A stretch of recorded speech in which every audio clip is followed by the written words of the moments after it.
ಪರಮಪೂಜ್ಯ ಶ್ರೀ ಭಾರತೀ ತೀರ್ಥ ಸ್ವಾಮಿಗಳ ಮತ್ತು ಅವರ ಪ್ರಿಯ ಶಿಷ್ಯರಾದ ಶ್ರೀ ವಿಧುಶೇಖರ ಭಾರತೀ ಸ್ವಾಮಿಗಳವರ ಪಾದಾರವಿಂದಗಳಿಗೆ ನನ್ನ ಗೌರವ ಪೂರ್ಣ ನಮಸ್ಕಾರ. ಸಭಾಂಗಣದಲ್ಲಿ ನೆರೆದಿರುವ ಆಸ್ತಿಕ ಮಹಾಜನರೇ, ಮಹಿಳೆಯರೇ ಮತ್ತು ಮಹನೀಯರೇ, ಇಂದು ಸುದಿನ. ನಮ್ಮೆಲ್ಲರ ಗೌರವ ಆದರಕ್ಕೆ ಒಪ್ಪಿಕೊಂಡಂತಹ ಶ್ರೀ ಜಗದ್ಗುರು ಅಭಿನವ ವಿದ್ಯಾತೀರ್ಥ ಮಹಾಸ್ವಾಮಿಗಳ ಶತಮಾನೋತ್ಸವವನ್ನು ಶೃಂಗೇರಿಯಲ್ಲಿ ಚೆನ್ನೈನ ವಿದ್ಯಾತೀರ್ಥ ಫೌಂಡೇಶನ್ ಅವರು ಆಚರಣೆ ಮಾಡ್ತಾ ಇರೋದು ಬಹಳ ಸಂತೋಷದ ವಿಷಯ. ಇಂತಹ ಒಂದು ಸತ್ಸಂಗದಲ್ಲಿ ಭಾಗಿಯಾಗೋದಕ್ಕೆ ನನಗೆ ಅವಕಾಶ ಮಾಡಿಕೊಟ್ಟಂತಹ ಎಲ್ಲರಿಗೂ ನನ್ನ ಅನಂತ ಧನ್ಯವಾದಗಳು. ಶೃಂಗೇರಿ ಶಾರದಾ ಮಠ ಸುಮಾರು 1300 ವರ್ಷಗಳ ಇತಿಹಾಸವನ್ನು ಹೊಂದಿದೆ. ಧರ್ಮ ರಕ್ಷಣೆ, ರಾಷ್ಟ್ರ ರಕ್ಷಣೆ, ಧರ್ಮ ಮತ್ತು ಸಂಸ್ಕೃತಿಯನ್ನು ರಕ್ಷಿಸಿ ಪೋಷಿಸಿ ಮತ್ತು ಈ ಪೀಠವನ್ನು ಅಲಂಕರಿಸಿರ್ತಕ್ಕಂತಹ ಯತೀರ್ಯರು ಅನಂತವಾಗಿ ಈ ಕೆಲಸವನ್ನು ಮಾಡಿಕೊಂಡು ಬಂದಿದ್ದಾರೆ. ಆದ್ದರಿಂದಲೇ ಇಂದು ಈ ಭರತಖಂಡದಲ್ಲಿ ಶೃಂಗೇರಿ ಶಾರದಾ ಪೀಠಕ್ಕೂ ಶೃಂಗೇರಿ ಶಾರದಾ ಪೀಠದ ಗುರುಗಳಿಗೂ ಒಂದು ವಿಶಿಷ್ಟವಾದ ಸ್ಥಾನ. ಇವತ್ತು ಈ ಶಾರದಾ ಮಠ ಈ ಉನ್ನತ ಸ್ಥಿತಿಯಲ್ಲಿ ಇರುವುದಕ್ಕೆ ಹಲವಾರು ಮಹಾಪುರುಷರು ತಮ್ಮ ಕೊಡುಗೆಯನ್ನು ಕೊಟ್ಟಿದ್ದಾರೆ. ಪ್ರತಿಯೊಬ್ಬ ಯತೀರ್ಯರು ಒಬ್ಬರಿಗಿಂತ ಹೆಚ್ಚು ಇನ್ನೊಬ್ಬರು ಅನ್ನುವ ರೀತಿಯಲ್ಲಿ ತಮ್ಮ ಪ್ರತಿಭೆಯನ್ನು ಇಲ್ಲಿ ಪ್ರದರ್ಶಿಸಿದ್ದಾರೆ. ಆದರೆ ಇವತ್ತಿನ ಶಾರದಾ ಮಠ ನಾವು ನೋಡೋ ಹಾಗೆ probably it is called A period of Renaissance. ಸುಮಾರು 150 ವರ್ಷಗಳ ಹಿಂದೆ ಆಗಿದೆ ಅಂಥೇಳಿ ನನ್ನ ಒಂದು ನಂಬಿಕೆ. ತಪಸ್ಸು, ಜ್ಞಾನ, ವೈರಾಗ್ಯಗಳಿಂದ ಶ್ರೀ ಶಂಕರಾಚಾರ್ಯರ ಅವತಾರವೇ ಎಂದು ಖ್ಯಾತಿವೆತ್ತ ಶ್ರೀ ಸಚ್ಚಿದಾನಂದ ಶಿವಾಭಿನವ ನರಸಿಂಹ ಭಾರತೀ ಸ್ವಾಮಿಗಳ ಕಾಲದಲ್ಲಿ ಇದು ಪ್ರಾರಂಭವಾಯಿತು ಅಂಥೇಳಿ ನನ್ನ ಒಂದು ನಂಬಿಕೆ. ನಮ್ಮ ದೇಶದ ದುರಾದೃಷ್ಟ ಏನಂತಂದರೆ, ಯಾರಾದರೂ ಒಳ್ಳೆಯ ಕೆಲಸವನ್ನು ಮಾಡಿದರೆ ಅದನ್ನು ಪ್ರಶಂಸೆ ಮಾಡೋದು ಬೇಡ, ಅದನ್ನು ತುಳಿಯತಕ್ಕಂತಹ ಒಂದು ಕಲ್ಚರ್ ಅಂತ ಹೇಳ್ಬೋದು ನಾವು ನೋಡ್ತಾ ಇದ್ದೇವೆ. ಹಾಗಾಗಿ 1300 ವರ್ಷಗಳ ಕೆಳಗೆ ಈ ಧರ್ಮವನ್ನು ಎತ್ತಿ ರಾಷ್ಟ್ರವನ್ನು ಒಂದು ಮಾಡಿ ಇವತ್ತು ನಾವು ಏನು ಈ ದೇಶವನ್ನು ನೋಡ್ತಾ ಇದ್ದೀವಿ ಅದಕ್ಕೆ ಕಾರಣಕರ್ತಾದಂಥ ಭಗವತ್ಪಾದ ಶ್ರೀ ಶಂಕರರನ್ನೇ ಮರೆಯುವಂಥ ಒಂದು ಪರಿಸ್ಥಿತಿ. ಆಗ ಶ್ರೀ ಸಚ್ಚಿದಾನಂದ ಶಿವಾಭಿನವ ನರಸಿಂಹ ಭಾರತಿಗಳು ಮೊದಲು ಮಾಡಿದ ಕೆಲಸ ಅಂತಂದರೆ ಶಂಕರಾಚಾರ್ಯರ ಜಯಂತಿ ಉತ್ಸವವನ್ನು ಆಚರಣೆ ಮಾಡುವಂಥ ಒಂದು ಕಾರ್ಯಕ್ರಮವನ್ನು ಹಾಕಿಕೊಂಡು ದೇಶಾದ್ಯಂತ ಮಾಡಿದ್ದಾರೆ. ಕರ್ನಾಟಕದ ಮಟ್ಟಿಗೆ ಹೇಳೋದಾದರೆ ಇವತ್ತು ಪ್ರತಿಯೊಂದು ಹಳ್ಳಿಯಲ್ಲೂ ಸಹ ಶಂಕರ ಜಯಂತಿ ನಡೆಯುತ್ತೆ. ಭಗವತ್ಪಾದರ ಒಂದು ಫೋಟೋನ ಇಟ್ಕೊಂಡು ಜನ ಮೆರವಣಿಗೆ ಹೋಗ್ತಾರೆ. ಅಷ್ಟರ ಮಟ್ಟಿಗೆ ಆ ಯತೀರ್ಯರು ಮಾಡಿದ ಕೆಲಸ ಸುಮಾರು 150 ವರ್ಷ ಕೆಳಗೆ ಇವತ್ತು ಆಚರಣೆಯಲ್ಲಿ ಇದೆ ಅಂತ ಹೇಳ್ಬೋದು. ಅಷ್ಟೇ ಅಲ್ಲ, ಶಂಕರಾಚಾರ್ಯರ ವಿರಚಿತ ಎಲ್ಲ ಗ್ರಂಥಗಳನ್ನು ಒಟ್ಟುಗೂಡಿಸಿ ಅದನ್ನು ಪ್ರಕಟಣೆ ಮಾಡಿಸಿದರು. ಅವೆಲ್ಲಕ್ಕಿಂತ ಹೆಚ್ಚಾಗಿ ಶಂಕರಾಚಾರ್ಯ ಜನ್ಮ ಸ್ಥಳವನ್ನು ಹುಡುಕಿಕೊಂಡು ಹೋಗಿ ಕಾಲಡಿಯಲ್ಲಿ ಹುಡುಕಿ ಅಲ್ಲಿ ಒಂದು ಅವರ ಗುಡಿಯನ್ನು ನಿರ್ಮಾಣ ಮಾಡಿದ್ದಾರೆ. ಬೆಂಗಳೂರಿನಲ್ಲಿ ಶಂಕರ ಮಠ ಸ್ಥಾಪನೆ ಆಯಿತು ಅವರ ಕಾಲದಲ್ಲಿ. ವರ್ಷಕ್ಕೆ 2 ಸಲ ವಿದ್ವತ್ ಸಭೆ ವಿನಾಯಕ ಚತುರ್ಥಿ ಸಲ ಒಂದು ಶಂಕರ ಜಯಂತಿ ಇಲ್ಲಿ ನಡೆಯುತ್ತೆ. ಆದರೆ ಇವೆಲ್ಲಕ್ಕಿಂತ ಅವರು ಮಾಡಿದಂತಹ ಉತ್ತಮವಾದ ಕೆಲಸವಿದ್ದರೆ ಶ್ರೀ ಚಂದ್ರಶೇಖರ ಭಾರತಿಯವರನ್ನು ಶಿಷ್ಯರನ್ನಾಗಿ ಅವರು ಸ್ವೀಕಾರ ಮಾಡಲಿಲ್ಲ, ಆದರೆ ನೇಮಿಸಿದ್ದು. ಅವರ ಕಾಲಾನಂತರ ಅವರ ಪಟ್ಟಕ್ಕೆ ಬಂದರು. ಬಹುಶಃ ಈ ಚಂದ್ರಶೇಖರ ಭಾರತಿಯವರ ಕಾಲ ನಾವೆಲ್ಲ ನೋಡಿಲ್ಲ, ನಾವಿನ್ನೂ ಹುಟ್ಟಿರಲಿಲ್ಲ. ನನ್ನ ಒಂದು ಅನುಭವದಲ್ಲಿ ಅಂತಂದರೆ ಚಂದ್ರಶೇಖರ ಭಾರತಿಗಳು ಅಂತಂದರೆ ಶೃಂಗೇರಿ ಶಾರದಾ ಮಠ, ಅವರಿಗಿಂತ ಇನ್ನೊಬ್ಬ ಯತಿ ಇಲ್ಲ ಅಂಥೇಳಿ ಬರೀ ಕರ್ನಾಟಕದಲ್ಲ ಇಡೀ ದೇಶದಲ್ಲಿ ಜನ ಹೇಳುವಂಥ ಒಂದು ವ್ಯಕ್ತಿತ್ವವನ್ನು ಪಡೆದಿದ್ದವರು. ಅವರನ್ನು ಗುರುತಿಸಿ ನೇಮಿಸಿದ್ದು ಆ ಗೌರವ ಅವರಿಗೆ ಸಲ್ಲಬೇಕು. ಚಂದ್ರಶೇಖರ ಭಾರತಿಗಳು ಅವರಿಗೆ ಆಧ್ಯಾತ್ಮ ಸಾಧನೆಯಲ್ಲೇ ಮಗ್ನರಾಗಿದ್ದವರು, ತಪಶಕ್ತಿಯಲ್ಲೇ ಅವರ ಸಾಕ್ಷಾತ್ಕಾರವನ್ನು ಮಾಡಿಕೊಂಡವರು. ತಿಂಗಳುಗಳಗಟ್ಟಲೆ ಅಂತರ್ಮುಖಿ ಆಗ್ತಾಯಿದ್ರು. ಅವರ ಒಂದು ತಪಸ್ಸಿನ ಆಚರಣೆ ಆ ಮಠದಲ್ಲಿತ್ತು. ಆಗ ಭಕ್ತರು ನಮಗೆ ದರ್ಶನ ಇಲ್ಲ ಅಂತ ಹೇಳಿದಾಗ ಅವರ ಉತ್ತರ, ಅವರ ಆಚರಣೆಯನ್ನು ಬಿಡಲಿಲ್ಲ. ಒಬ್ಬ ಶಿಷ್ಯನ ಸ್ವೀಕಾರ ಮಾಡೋಣ, ಆ ಶಿಷ್ಯ ಮಠ ಭಕ್ತಾದಿಗಳು ನೋಡ್ಕೊಳ್ತಾರೆ ಅಂಥೇಳಿ ಜಗದ್ಗುರು ಶ್ರೀ ಅಭಿನವ ವಿದ್ಯಾತೀರ್ಥರನ್ನು 14 ವರ್ಷವಾಗಿದ್ದಾಗ ಶಿಷ್ಯ ಸ್ವೀಕಾರ ಮಾಡಿದರು. ನನ್ನ ಒಂದು ಎಣಿಕೆಯಲ್ಲಿ ಅಭಿನವ ವಿದ್ಯಾತೀರ್ಥ ಮಹಾಸ್ವಾಮಿಗಳಷ್ಟು ಅದೃಷ್ಟವಂತರು ಇನ್ಯಾರೂ ಇಲ್ಲ. 14ನೇ ವರ್ಷದಲ್ಲಿ ಅವರ ಶಿಷ್ಯ ಸ್ವೀಕಾರ ಆದಮೇಲೆ ಅವರ ಗುರುಗಳು ದೇಹ ತ್ಯಾಗ ಮಾಡಿದ್ದು 54ರಲ್ಲಿ. 24 ವರ್ಷಗಳ ಕಾಲ ಅವರ ನೆರಳಿನಂತೆ, ಅವರ ನೆರಳಾಗಿ, ಅವರ ಪಾದದಡಿಯಲ್ಲಿ ಕುಳಿತು ವಿದ್ಯೆಯನ್ನು ಕಲಿತವರು. ಅದಕ್ಕೆ ಬಹುಶಃ 10ನೇ ಪೀಠಾಧಿಪತಿಗಳಾದ ವಿದ್ಯಾತೀರ್ಥರ ಹೆಸರನ್ನು ಚಂದ್ರಶೇಖರ ಭಾರತಿಗಳು ಇವರಿಗೆ ಕೊಟ್ಟರು ಅಂಥೇಳಿ ಒಂದು ನಂಬಿಕೆ. ಆ 24 ವರ್ಷಗಳಲ್ಲಿ ವಿದ್ಯೆಯನ್ನು ಕಲಿತು ಅಪ್ರತಿಮ ಪಂಡಿತರಾಗಿ ಅದರ ಜೊತೆ ಮಠವನ್ನು ನಡೆಸುವ ಜವಾಬ್ದಾರಿಯನ್ನು ಚೆನ್ನಾಗಿ ಅರಿತು ನಡೆಸಿ ಅವರು ಪೀಠಕ್ಕೆ ಬರೋ ಹೊತ್ತಿಗೆ ಸಂಪೂರ್ಣ ವ್ಯಕ್ತಿತ್ವವನ್ನು ಪಡ್ಕೊಂಡಿದ್ದರು. ಅನಂತರ ಅವರು 35 ವರ್ಷಗಳ ಕಾಲ ಈ ಪೀಠವನ್ನು ಅಲಂಕರಿಸಿದರು. ಆ 35 ವರ್ಷಗಳ ಕಾಲದಲ್ಲಿ ಅವರು ಏನು ಕೆಲಸ ಮಾಡಿದ್ದಾರೆ ಅದು ಈಗಿನ ಅವರ ಶಿಷ್ಯರಾದ ಭಾರತೀ ತೀರ್ಥರ ಕಾಲದಲ್ಲಿ ಫಲವನ್ನು ಕೊಟ್ಟು ಇವತ್ತು ಈ ಶಾರದಾ ಮಠ ಇಷ್ಟು ದೊಡ್ಡದಾಗಿ ದೇಶಾದ್ಯಂತ, ಯಾಕೆ ಪ್ರಪಂಚಾದ್ಯಂತ ಹೆಸರು ಗಳಿಸೋದಕ್ಕೆ ಸಾಧ್ಯವಾಯಿತು. ಅವರ 35 ವರ್ಷಗಳ ಈ ಮಾರ್ಗದರ್ಶನದಲ್ಲಿ ಏನೇನಪ್ಪ ಮಾಡೋದು ಅಂತಂದರೆ, ಮೊಟ್ಟ ಮೊದಲನೇ ಕೆಲಸ ಸಂಸ್ಕೃತ ಪಾಠಶಾಲೆಗಳನ್ನು ಎಲ್ಲ ಆರಂಭ ಮಾಡಿದ್ದು. ಸಂಸ್ಕೃತ ಭಾಷೆ ಯಾವ ಮಠದಲ್ಲಿ ಬೆಳಿಬೇಕಿತ್ತೋ ಬೆಳೆದೇ ಇದ್ದಾಗ ಸಂಸ್ಕೃತವಿಲ್ಲದೆ ಭಾರತದಲ್ಲಿ ಸಂಸ್ಕೃತಿ ಇಲ್ಲ ಅನ್ನೋದನ್ನು ಗಮನಿಸಿ ಮೊದಲು ಮಾಡಿದ್ರು ಎಲ್ಲ ಕಡೆ ಸಂಸ್ಕೃತ ಪಾಠಶಾಲೆಗಳನ್ನು ಪ್ರಾರಂಭ. ಅನಂತರ ದೇಶಾದ್ಯಂತ ಶಂಕರ ಮಠಗಳು, ಹಳೆಯ ಶಂಕರ ಮಠಗಳನ್ನ ಅಭಿವೃದ್ಧಿ, ಹೊಸ ಶಂಕರ ಮಠಗಳು ಸುಮಾರು 100ಕ್ಕಿಂತ ಹೆಚ್ಚು ಶಾಖೆಗಳನ್ನು ದೇಶಾದ್ಯಂತ ತೆರೆದರು.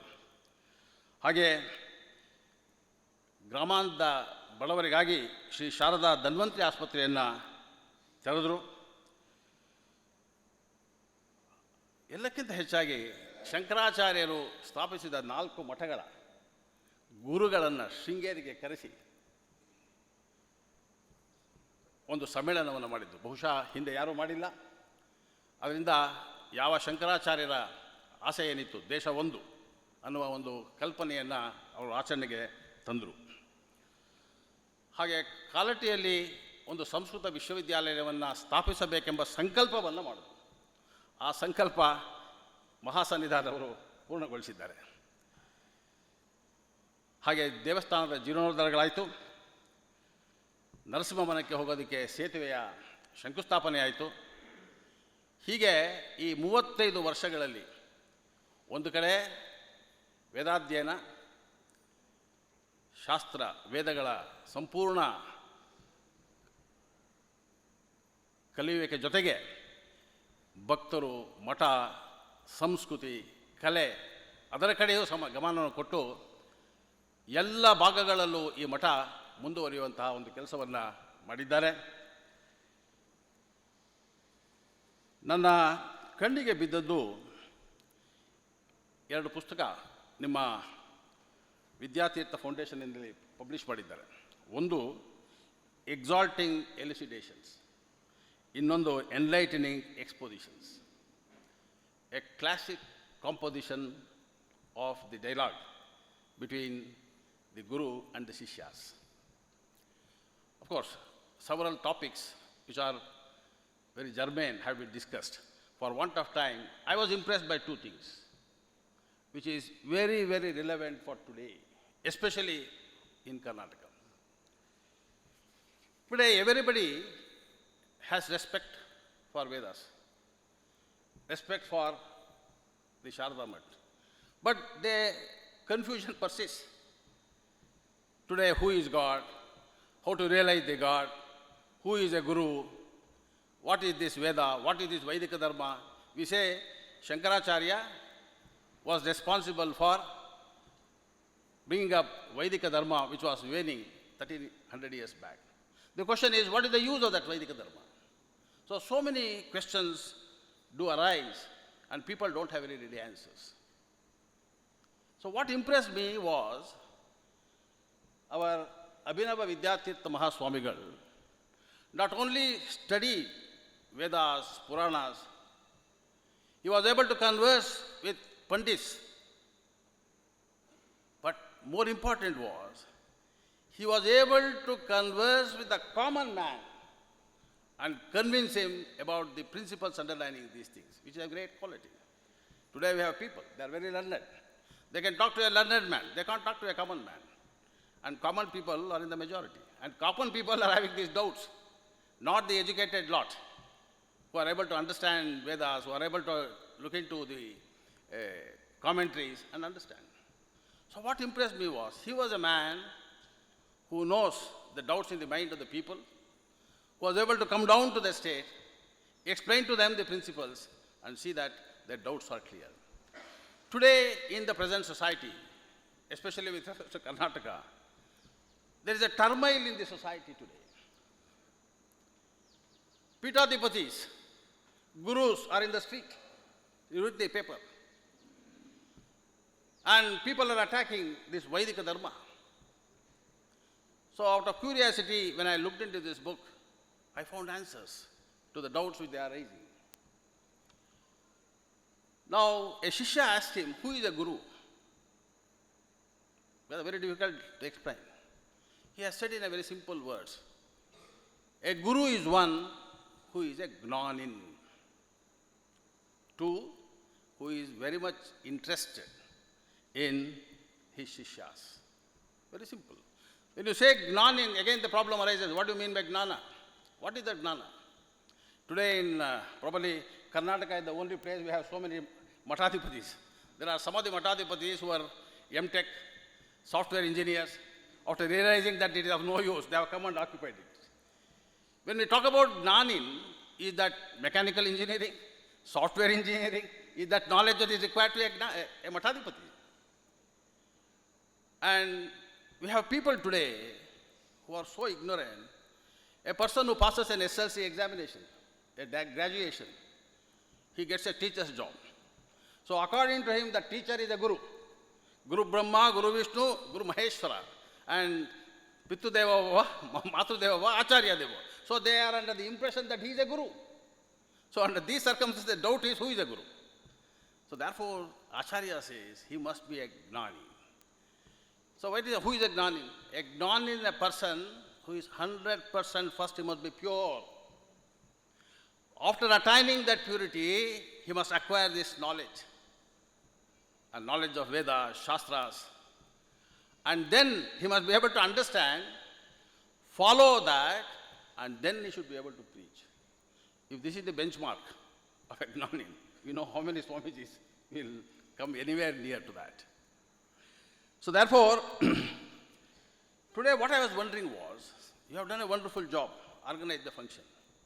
There is no difficulty in telling you who is a guru and you are able to. Today there is a large mass of people who are away from these mutts, who has utter confusion. And people who should speak, they are not speaking, who knows? And people who does not know are speaking, they don't know how to stop. And they have created this confusion. Therefore, it is time for a foundation like this to translate what Swamiji has said. It is in English. It must be translated in our mother tongue. I was told there is no book in Kannada. In all mother tongues, and see that this message, because if I say something, it has no value. If Jagadguru has said it, there is no appeal against it. People will simply accept it. But you must be able to read the common man. Today, a common man is in serious doubt about some of these fundamental mistakes. Then, I was also wondering, some people said, we don't want to follow this because we are against Vedic Dharma. The same question was put by the Swamiji, one of the Shishya to the Swamiji. What is Vedic Dharma? The Swamiji said, those who believe in Vedas and who practice Vedas, they are Vedikas. He said, it is in Sanskrit. I can't read. I don't know what is in Vedas. Then am I not a Vedic? He said, no. To become a Vedic, one need not know Sanskrit. He need not know Vedas. If he is able to follow the principles of what is contained in Veda, he is a Vedika. Then they said, some people don't know there are Vedas at all. For them, he said, if their parents have followed these principles, you also follow it. Then you are a Vedika. Then when I asked to explain a little more, he said, speak the truth, don't speak untruth. Paropakara, don't trouble them. Be compassionate, don't insult them. These are all the basic injunctions. If you follow this, you are a Vedika. Now I want to know, there are so many religions. Is any religion says it is bad? Is it not what every religion says? When I say I don't accept this, what is that they are talking? It is because they do not know what is Vedika Dharma. They do not know what the Vedas contains. Now today they say this is Vedas, which is totally falsehood. This is Vedika Dharma, and then they start fighting. Because nobody has told the common man what is Vedika Dharma, what are these principles, from where it emanates. There is a total confusion in the society. I think it's time. The Swamijis are doing their best, but we should also be able to make the people aware of what Swamijis had in large number so that this confusion can sort it out. Therefore, this is a great occasion. We had a great yati like Abhinava Vidyatirtha Swamiji for 35 years as a pontiff of this Sringeri Mutt. And again, in the same tradition, he did a great service to the society by nominating the present Swamiji as his Shishya, and we have seen what has happened during his tenure. If I can look back for 150 years, without any hesitation we can say his 80 years of Pitadipati, Sharada Pita, we could say, is to be written in golden letters. Golden letters. Everything his elders said has been put into practice.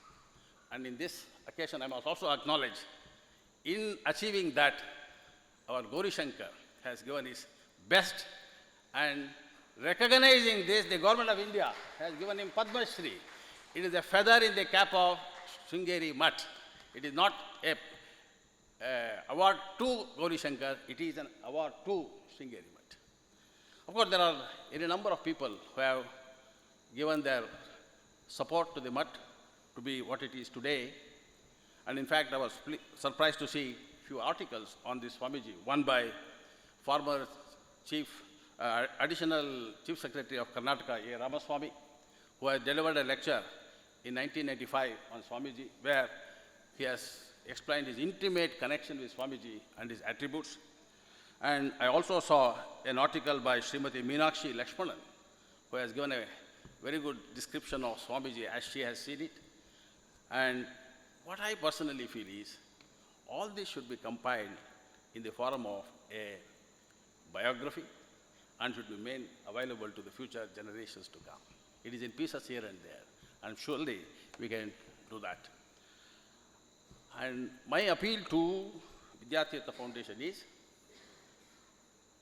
the present Swamiji, that is Shishya of Abhinava Vidyarthi Maharaj, I have not come across any dialogues, but he has delivered thousands of speeches, very simple in language, dealing with the present day problems, and that should also be compiled.